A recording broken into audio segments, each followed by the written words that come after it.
السلام عليكم البنات. نبداو نهارنا بالصلاة والسلام على رسول الله. جبت لكم اليوم الماسك هذا هايل للشعر، يغذيه وينحيلو البهتان.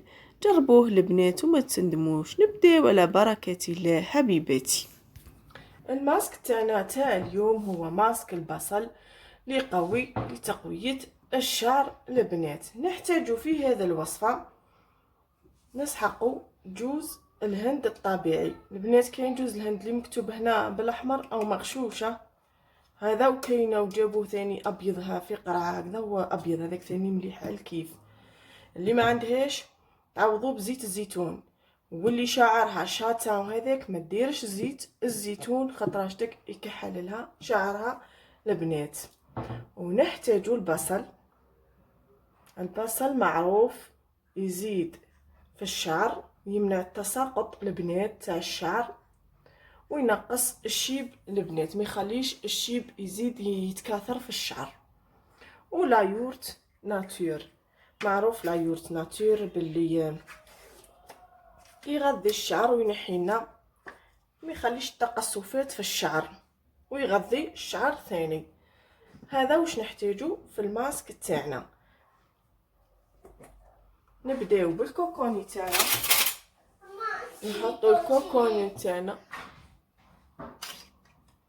نحطو حق الشعر تاعنا. نحط انا مغرفه اللي شعرها غاثي بزاف وطويل اتكثر. ونحطو البصل، ماء البصل واحد زوج مغارف، انا درت شعري صغير. ونحطو لا يورت ناتور لبات كامل،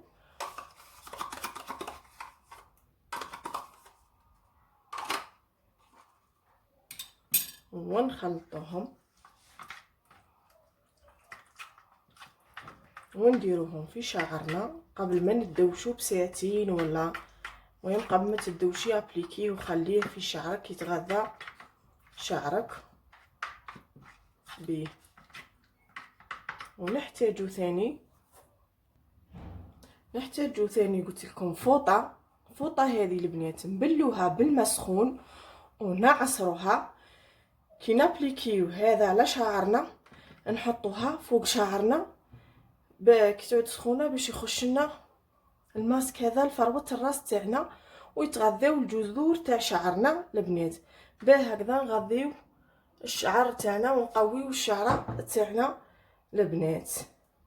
نتمنى فتكم بهذه الوصفه وجربوها البنات وما تندموش، وانتظروني في فيديو اخر. وما تنساوش تفعيل الجرس بيلحقكم كل جديد البنات. دمتم في رعاية الله وحفظه حبيباتي.